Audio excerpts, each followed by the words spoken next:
প্রিয় শিক্ষার্থী বন্ধুরা, শুরুতে তোমাদেরকে সালাম জানাই। আসসালামু আলাইকুম। ওয়ালাইকুম আসসালাম। আসলে বাস্তব কথা বলতে গেলে যে তোমাদের আজকে ইসলাম ও নৈতিক শিক্ষার পাঠ্য পুস্তক থেকে আমি যে একটা বিষয় নির্ধারণ করছি, শরিয়াতের তৃতীয় উৎস আল ইজমা, এই সম্পর্কে তোমাদেরকে সামান্য সময়ের ভিতরে তোমাদেরকে জ্ঞান পৌঁছে দেওয়ার জন্য আমি চেষ্টা করবো। আর তোমরা সেটা মনোযোগ সহকারে আমার দিকে আকৃষ্ট হয়ে বিষয়ের প্রতি আকৃষ্ট হয়ে থাকবে ইনশাআল্লাহ। তবে আসলে বাস্তব কথা বলতে গেলে প্রত্যেকটা বিষয়ে আমাদেরকে পরিচয় জানতে হয়। পরিচয় সেটি জানলে আমাদেরকে বুঝ করতে এসে যায় যে আসলে ইজমা এই যে কি, এই শব্দটা কিসের। আসলে ইজমা আসলে শব্দটা আছে আরবি শব্দ, আর এটা আছে কোরআনের শব্দ। আর আলোচনা আছে কোরআন সম্পর্কিত শব্দ বা বিষয়। যে ইজমা পরিচয় আছে শরিয়াতের তৃতীয় উৎস, এটা আছে শরিয়াতের তৃতীয় উৎস। হ্যাঁ, পরিচয় ওর আগে তোমরা প্রশ্ন করলে যে স্যার যে শরিয়াতের উৎস কাকে, এটা সবাই জানো। সবাই তো জানো যে কোরআন হাদিস ইজমা কিয়াস, এই চারটে উৎসের প্রতি ইসলাম ধর্ম। আর প্রতিষ্ঠিত আছে পাঁচটা বিষয়ের উপরে, ওটা কি জানো না? তবে আসলে যে এই চারটি শব্দ এর আবেদন করতে আছে এক, মত হওয়া আর ঐক্যবদ্ধ হওয়া, মতৈক্য প্রতিষ্ঠা করা ইত্যাদি। ব্যবহারিক অর্থে কোনো বিষয় বা কথায় ঐক্যমত পোষণ করাকে ইজমা বলা হয়। ইসলাম পরিভাষায় শরিয়াতের কোনো বিষয় একই যুগে মুসলিম উম্মতের পুণ্যবান মুজাহিদগণের গবেষক বলতে যারা কোরআন হাদিস সম্পর্কে রিসার্চ করে, কোরআন হাদিসের জ্ঞান গর্ব তাদের এত অধিক জানা, এদেরকে বলা হয় মুজাহিদ। আর মুজাহিদগুলো হয় গবেষক, আর গবেষকরাই ইজমা প্রতিষ্ঠা করতে পারেন। তার বাইরে কোনো ব্যক্তি ইজমা প্রতিষ্ঠা করতে পারবে না। ক্লিয়ার? ঠিক আছে। তবে আসো এই ইসলাম পরিভাষায় শরিয়াতের কোন বিষয় একই যুগের মুসলিম উম্মতের পুণ্যবান, এখানে বলা আছে মুসলিম উম্মতের পুণ্যবান ব্যক্তিগণ আছে মুজাহিদ। আর এই মুজাহিদগণ যা কিছু সমস্যার সমাধান করবেন সেটি আছে ইজমা। ইজমা কিন্তু আসলে একজনের দ্বারাই সমাধান আসবে না, দুইজনের দ্বারাই সমাধান আসবে না। কমপক্ষে একের অধিক হতে হবে, তিনজন হতে পারে, চারজন হতে পারে, পাঁচজন হতে পারে, সাতজন হতে পারে, আটজন হতে পারে, নয়জন হতে পারে, 10জন, 11 বিশিষ্ট হতে পারে। এইবার আসো যে ঐক্যমত পোষণ করে ইজমা বলা হয়। ইজমা মুহাম্মদ ইসলামের পরবর্তী যে কোনো যুগের হতে পারে। বুঝতে পারছো যে ইসলামী ইজমা মহানবী সাল্লাল্লাহু আলাইহি ওয়াসাল্লামের পরবর্তী যুগে যে কোনো সময়, যে কোনো টাইম, যে কোনো মুহূর্তে হতে পারে। আর এটা আছে কিয়ামত পর্যন্ত হতে পারে। আবু বকর উদাহরণস্বরূপ বলা যায় এই রাসূলের যুগ, সাহাবীদের যুগ। রাসূল ছিলেন, তার সাথে সাহাবীরাও ছিলেন, একটা যুগ। এইবারে তাবিঈনদের যুগ, সাহাবীরা চলে গেছে, রাসূল চলে গেছে, 100 বছর হয়ে গেছে। এইবার এসে গেল তাবিঈনদের যুগ। এইবার তাবিঈনদের পরে এরপরে তাবিঈনদের পরে আর কোনো অনুসারী, আর ওদেরকে যারা অনুসরণ করে, অর্থাৎ প্রত্যেক পুণ্যবান ব্যক্তিদেরকে যারা অনুসরণ করে, তারাই হচ্ছে ওই মুজাহিদ, ভালো মানুষ, পুণ্যবান ব্যক্তিগণ। প্রতিটা পর্যন্ত প্রতিটা যুগে ইজমা প্রতিষ্ঠিত হতে পারে। ইজমা কোরআন ও সুন্নাহ সমর্থিত হওয়া আবশ্যক। কোরআন সুন্নাহ সমর্থিত, কোরআন আর সুন্নাহ সমর্থিত হতে হবে ইজমা হতে গেলে। তা না হলে কোরআন আর সুন্নাহর বিপরীত হতে যদি হয়ে যায় তবে সেটা ইজমা বলে গণ্য করা যাবে না।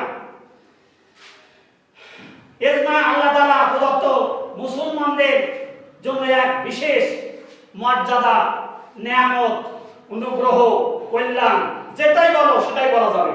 তো কল্যাণ হওয়া লাগবে, নিয়ামত হওয়া লাগবে, বরকত হওয়া লাগবে, মর্যাদা হওয়া লাগবে। আর এটা হচ্ছে কালক্রমে কিয়ামত পর্যন্ত প্রতিষ্ঠা হতে পারে।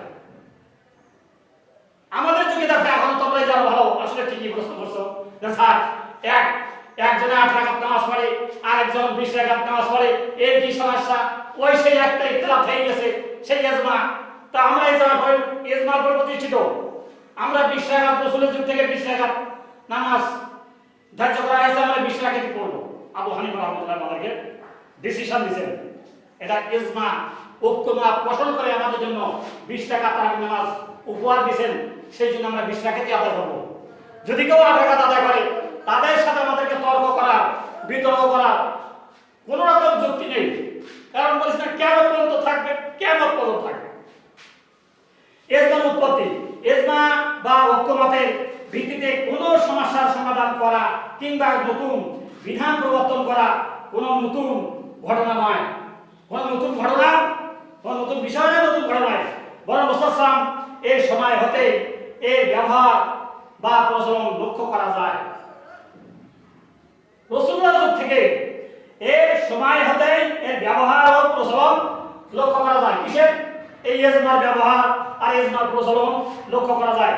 রাসূল আরো বলেছেন, স্বয়ং বিভিন্ন বিষয় সহ সাহাবীগণের পরামর্শ দিতেন।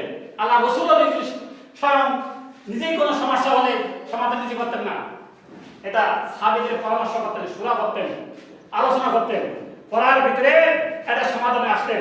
তাই আল্লাহ তাআলা আমাদের জন্য তাদের মতামতের আলোকে সর্বসম্মত সিদ্ধান্ত গ্রহণ করতেন। তাই আল্লাহ তাআলা আমাদের জন্য বলেছেন, ওয়া আমরুহুম শুরা বাইনাহুম। আল্লাহ রাব্বুল আলামিন বলেছেন যে আর তাদের কাজকর্ম সম্পাদিত হয় পারস্পরিক পরামর্শের ভিত্তিতে। এটা কিসের কথা বললাম? আল কোরআন। এটা হচ্ছে আল কোরআন, এটা হাদিসের কথা নয়, এটা কোরআনের কথা বলছেন যে তাদের কাজকর্ম সম্পাদিত হয় পারস্পরিক পরামর্শের ভিত্তিতে। আল কোরআন সূরা আশ-শুরা আয়াত 38। এইভাবে আল্লাহর নবী রাসূল আকরাম সাল্লাল্লাহু আলাইহি ওয়াসাল্লাম ইজমার বৈধতা, দৃষ্টান্ত ও আদর্শ প্রতিষ্ঠা করেন। পরবর্তীতে সাহাবীগণের যুগে এর পূর্ণাঙ্গ প্রচলন ঘটে। সৃষ্টি করে গেছে রাসূলুল্লাহ, আদর্শ প্রতিষ্ঠা করেছেন, আর সাহাবীদের যুগে এটা আছে পূর্ণাঙ্গ প্রচলন ঘটছে। সাহাবীগণ নতুন কোন সমস্যার সম্মুখীন হলে সর্বপ্রথম আল কোরআনকে অনুসরণ করতেন, আল কোরআনকে খুঁজত। কথায় কথায় এসে যায়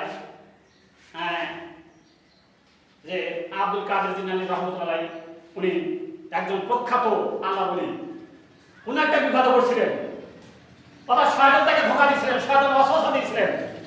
তিনি বলছেন আল্লাহর কাছে মৃত্যুর এক পর্যন্ত তুমি নামাজ আদায় করো, কিন্তু শয়তান আমাকে বলছে যে তোমার সামনে পিছনে কোন রকমের ওঠার দরকার নেই, তোমার একেবারে সরল সোজা রাস্তা জান্নাত তোমার দেখা যাচ্ছে। এটা শয়তানের কথা। কিন্তু এই কথার ভিত্তিতে আব্দুল কাদের জিলানী কোরআন রিসার্চ করা শুরু করলেন যে আল কোরআনে আল্লাহ তাআলা কি বলছেন আমার জন্য। শয়তান তাকে বলছে, এটা কিন্তু ইসমার কথাটা যে শয়তান ধোঁকা দিয়েছেন ওই সত্যতা প্রমাণের জন্য আব্দুল কাদের জিলানী এই রাস্তার জন্য কোরআনে দেখো কোথাও আছে কিনা, যে একজন বলছে তো সে শয়তানকে ভালো মতো তিনি বুঝতেই পারেননি, যে কোরআন পড়তে পড়তে একটা আয়াত দিয়েছেন উবুদ রাব্বাকা হাত্তা ইয়াতিকা রাখেন। কত সুন্দর কথা আল্লাহ তাআলা, কত সুন্দর সুন্দর কথা আমাদের জন্য দিয়েছেন, যে আল্লাহ বলেন যেই হোক পৃথিবীতে তার ভালো মানুষ হওয়া লাগবে, মুসলমান হওয়া লাগবে, আল্লাহর প্রতি অটল বিশ্বাস থাকা লাগবে। তার জন্য নামাজ হচ্ছে কোন পর্যন্ত? হ্যাঁ, মৃত্যুর এক পর্যন্ত তার জন্য নামাজ আদায় করতে হবে। এটা কিন্তু ইজমা না, কিন্তু সন্দেহ করছিল, তাই কিন্তু খুঁজি খুঁজি বের করছিল। যাই হোক, এইবার আসো যে এভাবে রাসূল ইজমার বৈধতা, দৃষ্টান্ত, আদর্শ প্রতিষ্ঠা করেছেন, আর সাহাবীগণের যদি এটি আছে পূর্ণাঙ্গ রূপে রূপ দিয়েছেন। আবু বকর রাদিয়াল্লাহু আনহু যখন কোরআন সংকলন করার পরিকল্পনা করছিলেন তখন কিন্তু ওরা নির্দিষ্ট সিদ্ধান্তে হননি। তার যুগে তার বন্ধুরা যারা জ্ঞানী গুণী ছিলেন তাদেরকে বৈঠক করে সুরা করে আলোচনা করে কোরআন সংকলন করছিলেন কিভাবে। এক পারা থেকে শুরু সূরা বাকারা থেকে শুরু করে সূরা নাস পর্যন্ত একের পর এক সবাই ঐক্যমত হয়ে এই কোরআনটা 3 সূরা নির্ধারণ করেছিলেন, 5টা আমরা রুকু করছিলেন। এইভাবে প্রেক্ষাপটে কখন কোন অবস্থায় নাযিল হয়েছে তাও সব সারিবদ্ধভাবে একের পর এক উনি কোরআন সংকলন করলেন। এটা আমাদের জন্য উপহার দিলেন, তামাম বিশ্ব জাহানের উম্মতের জন্য। আর যখন ওমর রাদিয়াল্লাহু আনহু আর যখন কোন সমস্যার সম্মুখীন হতেন তখন সর্বপ্রথম আল কোরআনের সমাধান মুহাম্মদ সাল্লামের হাদিসের মাধ্যমে সমাধান করতেন। আর যদি হাদিসেও সে সমস্যার সুস্পষ্ট কোনো সমাধান না পেতেন, তখন তারা বিশিষ্ট সাহাবীগণের মতামত নিয়ে ঐক্যমত ভিত্তিতে সমাধান করতেন। হযরত আবু বকর যেটা বলছিলাম, এরপরে হযরত ওমর রাদিয়াল্লাহু আনহু যখন দ্বিতীয় খলিফা, হযরত ওমর রাদিয়াল্লাহু যখন এর সময় 20 রাকাত তারাবির সালাত জামাতের সাথে আদায় করার ব্যাপারে সাহাবীগণের ইজমা প্রতিষ্ঠিত হয়। এখন রাসূলের নবী কিন্তু আল্লাহ নবী কিন্তু 20 রাকাত নামাজ পড়ছেন, আর কখনো 8 রাকাত পড়ছেন। কিন্তু যখন ওই আমাদের বন্ধু বান্ধব আমাদের মুসলমানের ভিতরে অনেকেই কিন্তু হাত উঠোয় চ্যালেঞ্জ করা দরকার, ইখতিলাফ বললাম না, ইখতিলাফ ওদের সঙ্গে মারামারি কাটাকাটি ঝগড়া করা যাবে না, তারা 8 রাকাত তারাবি পড়ে বিদায় হয়ে যায়। কিন্তু ওমর রাদিয়াল্লাহু আনহু বলেন 20 রাকাত উনি সিদ্ধান্ত নিয়ে দিয়েছেন। আর আমাদের ইমাম আবু হানিফা রাহমাতুল্লাহ আলাইহি, যিনি আমাদের একেবারে নেতা, ইমামগণের উস্তাদ, তিনি ডিসিশন দিয়েছেন 20 রাকাত এইটাই যথেষ্ট, এর বেশি করা যাবে না, কম করা যাবে না।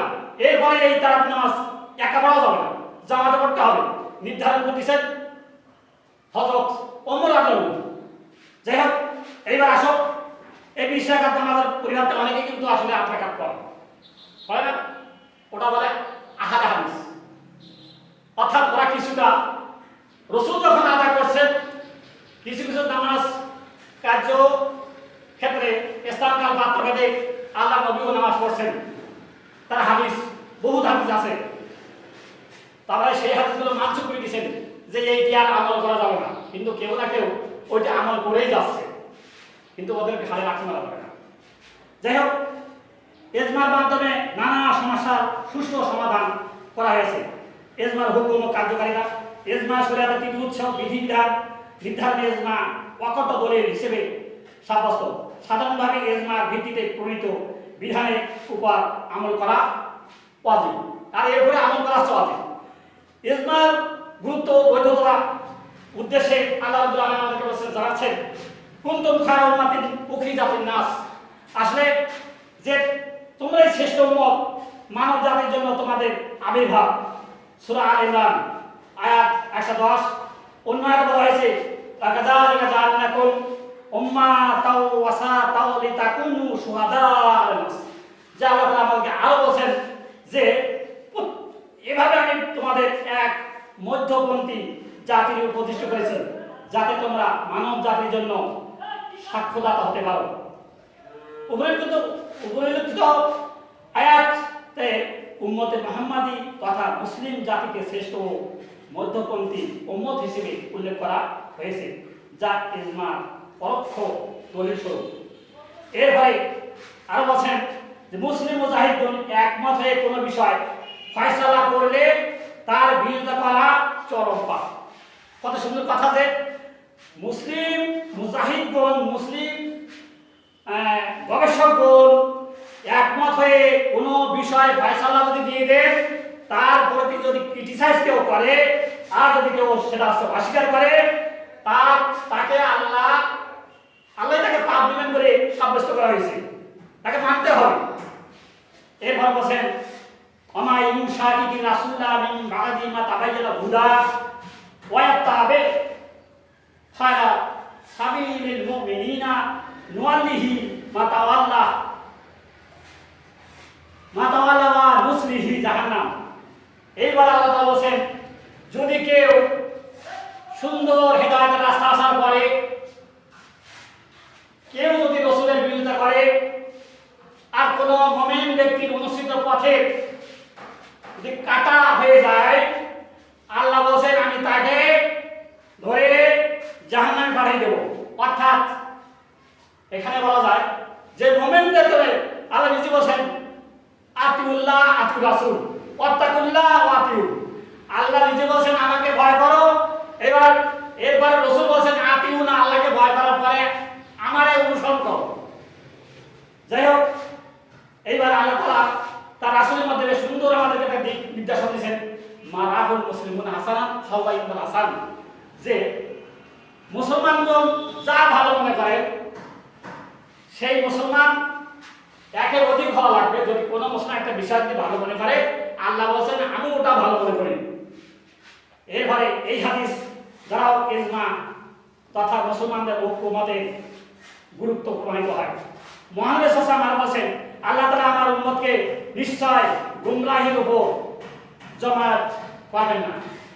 এখানে বলছেন, মহানবী বলছেন যে আল্লাহ তাআলা আমার উম্মতকে নিশ্চয় গুমরাহির দিকে নিয়ে যাবেন না, গুমরাহির উপর জমায়েত করবেন না, একত্রিত করবেন না। অর্থাৎ রহমত দিয়ে তিনি আমাদেরকে ভালো জায়গায় দলবদ্ধ করবেন। এরপরে বলছেন আল্লাহর হাত রহমত আর মর্যাদা দলবদ্ধ থাকার উপর রয়েছে। যে ব্যক্তি বিচ্ছিন্ন হয়ে গিয়েছে সে গোমরাহী হয়ে গেছে, যে বিচ্ছিন্ন হয়ে গেছে সঠিক রাস্তা থেকে সে জাহান্নামে চলে গেছে, সে বিচ্ছিন্ন হয়ে অবশেষে দোজখে যাবে। এটা হচ্ছে তিরমিজি শরীফের হাদিস। তাই আল্লাহ রাব্বুল আলামিন এই ইজমা শরিয়াতের অন্যতম দলিল। ইজমা হচ্ছে শরিয়াতের অন্যতম দলিল, শরিয়াত রাস্তা, রাসূলের নীতি আদর্শ দলিল। এর বৈধতা কোরআন হাদিস দ্বারা প্রমাণিত।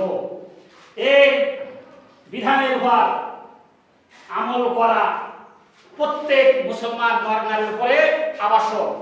যাই হোক, তোমাদেরকে এই ইজমা পাঠ দানে হয়তো তোমরা পূর্ণভাবে বুঝতে পারছো, জানতে পারছো। আর আগামীতে যদি কোনোদিন সুযোগ হয় আরো সুন্দর করে তোমাদেরকে বোঝানোর চেষ্টা করবো, শেখানোর চেষ্টা করবো। তবে পাঠ শেষে তোমাদেরকে একটু বাইরের কাজ দেওয়ার প্রয়োজন আছে। বাইরের কাজ থাকবে যে এই শরিয়াতের ইতিবুদ্ধ আল ইজমার গুরুত্ব আলোচনা করো। ঠিক আছে, এই যে তোমরা সুন্দর করে পড়লাম, যতটুকু জানালাম, এইটুকুই হচ্ছে গুরুত্ব। বা যা কিছু আছে এইটুকু বুঝলেই তোমাদের জন্য যথেষ্ট হয়ে যাবে। লিখতে পারি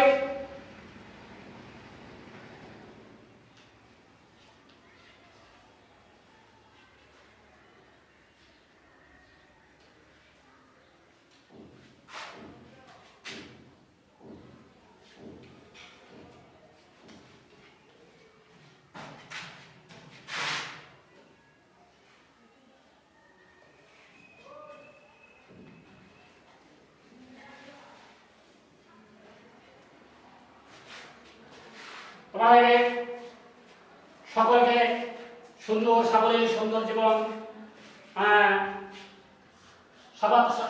সার্থক হোক।